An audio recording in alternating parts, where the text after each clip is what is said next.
Lady Chief Justice, members of the Supreme Court, I would like to take this opportunity by thanking you because this is my first time to address the Supreme Court in this country, given the fact that I practice in other jurisdictions.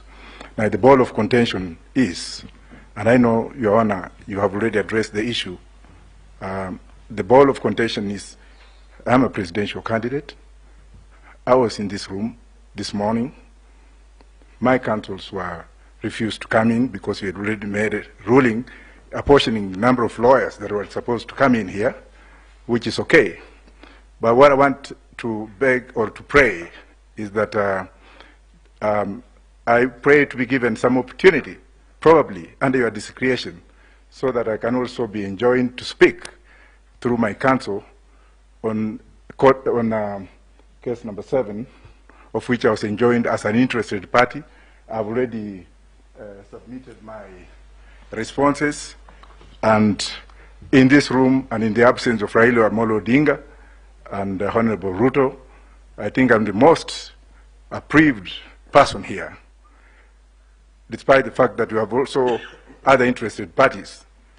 You should also take cognizance that I've run for election in this country. I've traversed this country. I am very seriously injured, and I need to be given an opportunity under exceptional circumstances, if any. And finally, I would also like to thank those who are here, especially Githu Muigai and James Orengo, for having successfully made me to be who I am today, and my alumni, of course, the Chief Justice, that please let's look beyond the mirror so that we can look at justice to be done, even though people say or collude or speak of fairness. Fairness starts with me in this room. Thank you. Thank you again. My lady, sorry for that. I've just been reminded by my learned senior counsel lead, Professor Githu Muigai, that again, in relation to the question of representation, we do not want to reopen it, but when you gave the order in relation to the specific commissioners, you mentioned Professor Gulier, you mentioned Commissioner Molu. Their counsel are not in court today. For clarity, we wanted to just mention that they will have their counsel, subject to your directions, appear in court tomorrow. One for each, as indicated in the order. I'm most obliged. My lady Chief Justice, the Supreme Court judges, my name is Professor Wajackoyah, a presidential candidate. Professor Wajackoyah, please, we have an issue on the floor. Would you wait until we address these issues? Then we can come back to you. Please. Thank you. Please. Thank you, Your Honor. Mr. Otieno.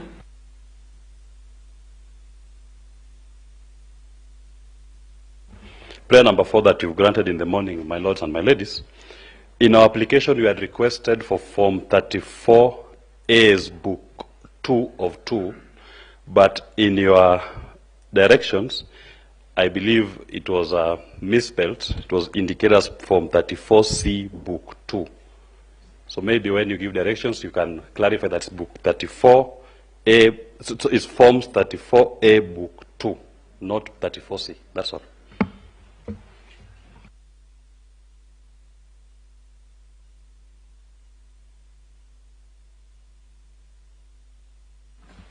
Your Ladyship, the Chief Justice, members of this court, we wish to draw your attention to prayer number 2, where you directed that IEBC be compelled to give applicants supervised access to any servers in the National Tallying Center.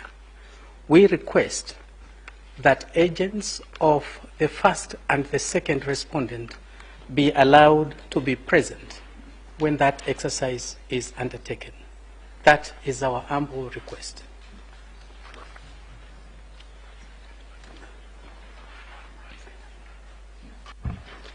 Yes, may it please you, Madam Chief Justice, my lords and ladies.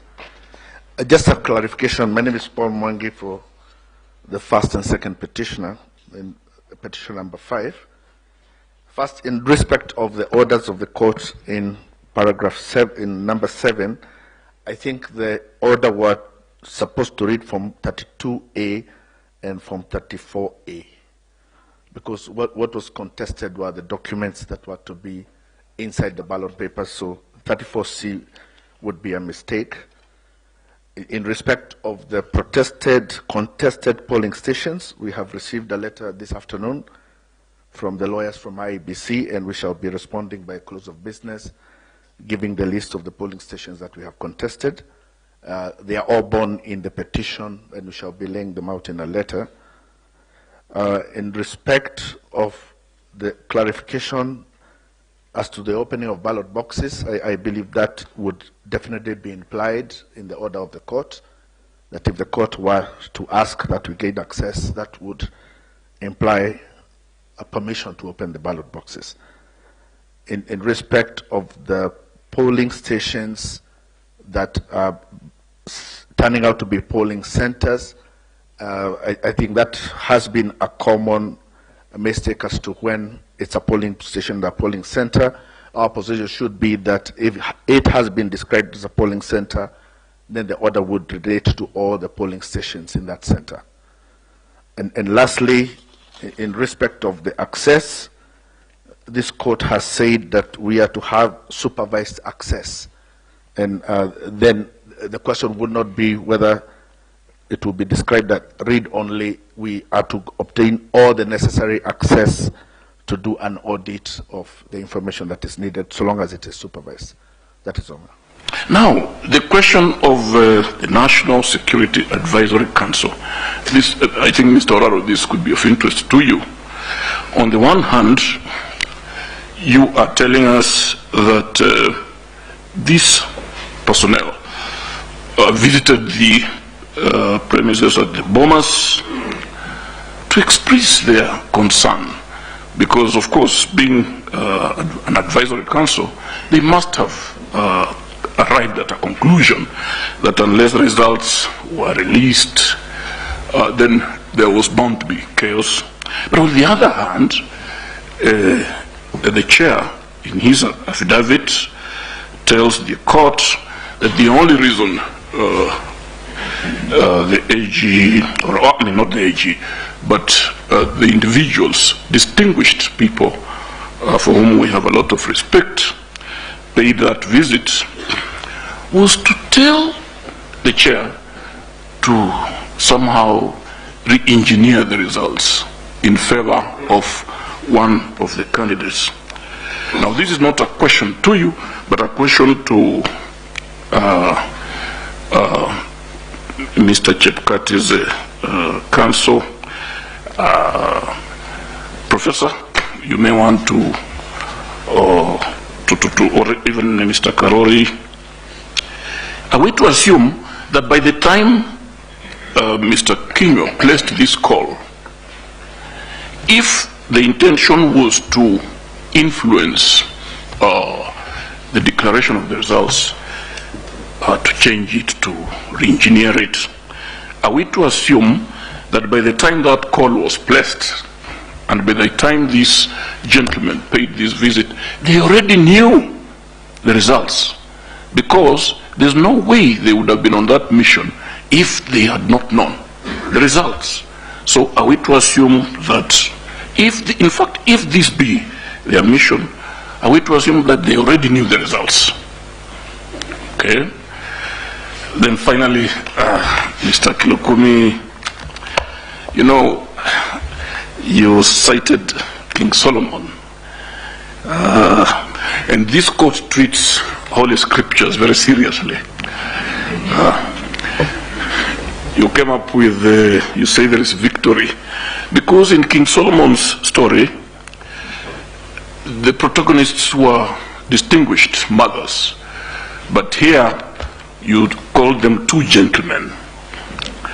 But I also remember that one of the mothers who turned out, or the mother claimants, who according to Solomonic wisdom could not have been the mother, is the one who was saying, cut the baby. But the other one, I remember, said, no, let her take the baby. Because what she was interested in is to preserve the baby. Would you be willing to advise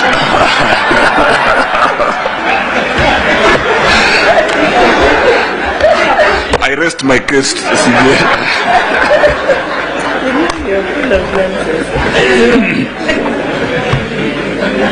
Okay. Back to Mr. Murgur, this staging. Again, I've been intrigued. I've been reading. If I understood you correctly, and if I understand the affidavits correctly, we are having this Form 34A. The original, which is filled, leaves the polling station to go to the National Talent Center by road, let's say, for ease of understanding. Its image leaves to go to the same destination, but this time by air. Somewhere along the line, in mid-air, the image is captured. And then all sorts of things are done before it is re-uploaded. Which means, therefore, if you go to that captured image, which has been re-uploaded, you will find different content from what it had at the polling station. So, to determine whether that has actually taken place, you would have to go now to the tallying center and locate that one that left by road and compare. Is it possible that that capturing in mid-air also somehow magically changes the content of the one that left by road? Okay, just because I just want to understand. Then let's get back to the 4 commissioners, because this is serious. We were informed by, I think this must have been Mr. Nyamodi, quite graphically, that the 4 commissioners were allocated roles other than those for which they were appointed as commissioners. Now, that's the problem I'm having is that, and if an election is to be ordered to be done now, yet one of the reliefs you're seeking is that the chair and substantially the commission, but effectively the chair, you want us to hold him or to declare that he is not fit to hold public office because of his malfeasance, because of his the illegalities, irregularities, even allegations of fraud that he is perpetrated, that he is not fit to carry out that exercise, to be in charge of such elections. Our Constitution, I believe, has never contemplated and envisaged such a serious situation, such a lacuna. And you know, we are all peaceful, loving people. We believe in the rule of law. We believe in constitutionalism. How is that possible? What are your proposals practically on the ground? If suppose this was done, how do you want us to navigate and apply the law? Is that possible within the law? These are serious issues. These are serious remedies you're asking for. In the meantime, what is the de facto state? What is the status quo? Is that underpinned under the law? These are the questions that we would like to ask. Because, as you know, in Kenya we have never had a state of emergency. And we all never contemplated. And I don't wish to think about it. Sister, while submitting, Ngania told us that in 2017, we also emphasized the position of the agent. This is my question flowing from that, and it goes to the process of the election. What if there were no agents? The Article 81, I think 81E, places the burden of ensuring that we have a fair, free, transparent, accountable, and all those things, election, where, for whatever reason, agents are not present at an election. Is it not the role of the IEBC to ensure that Article 81E is upheld. And in the event, I know you said in Tiati some constituency there, in fact there were no agents from anyone.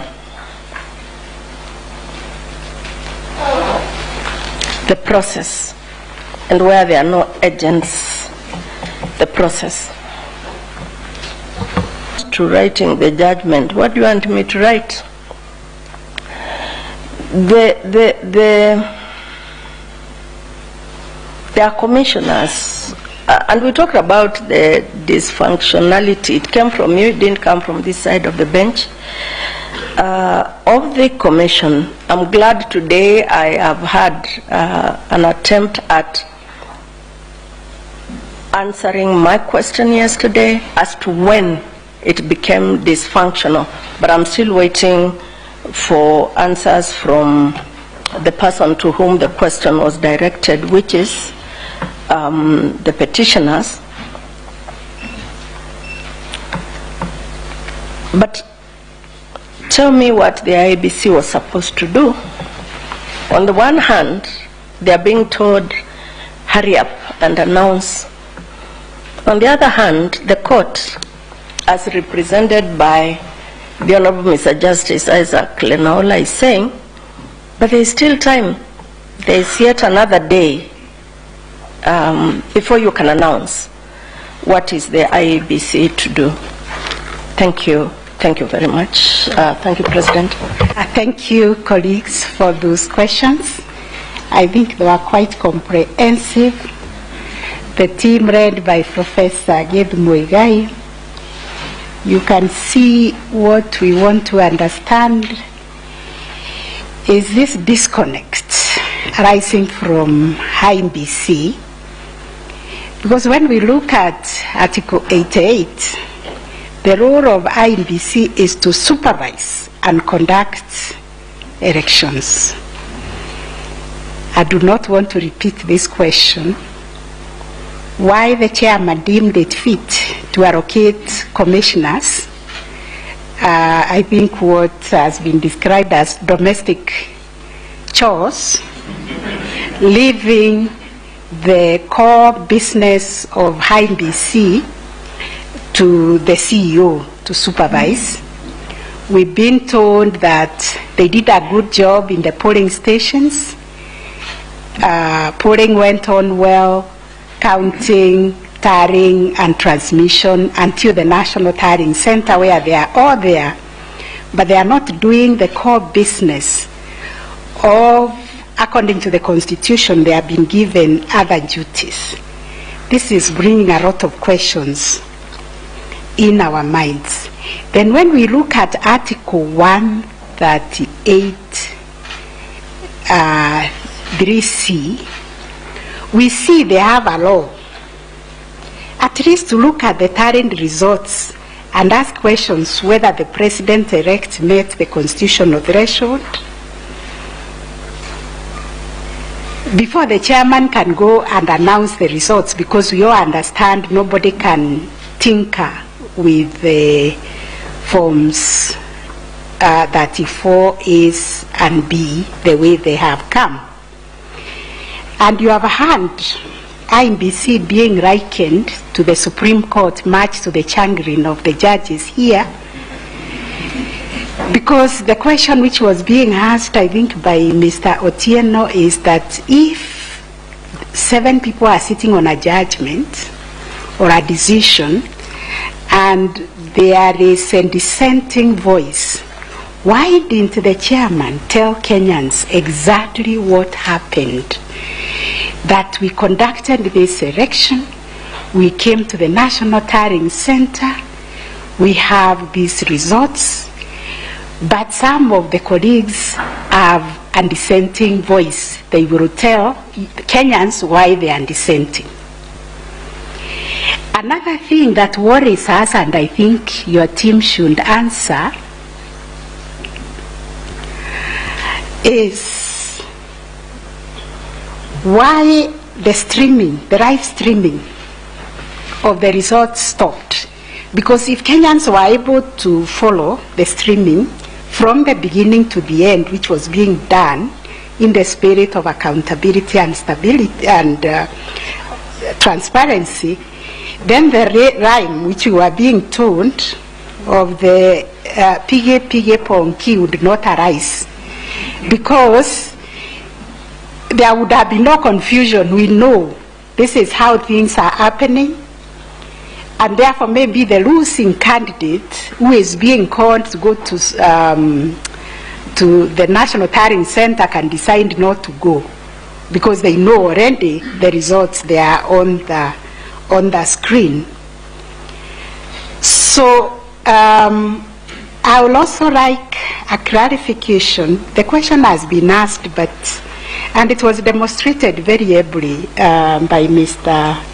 Mahat. I would really like to follow his presentation, because he did it with passion. Mr. Kirago Kemani also did it, but I think I want you, Mr. Mahat, to, just demonstrate how the forms 34A that were attached to the affidavits of the respondents were photoshopped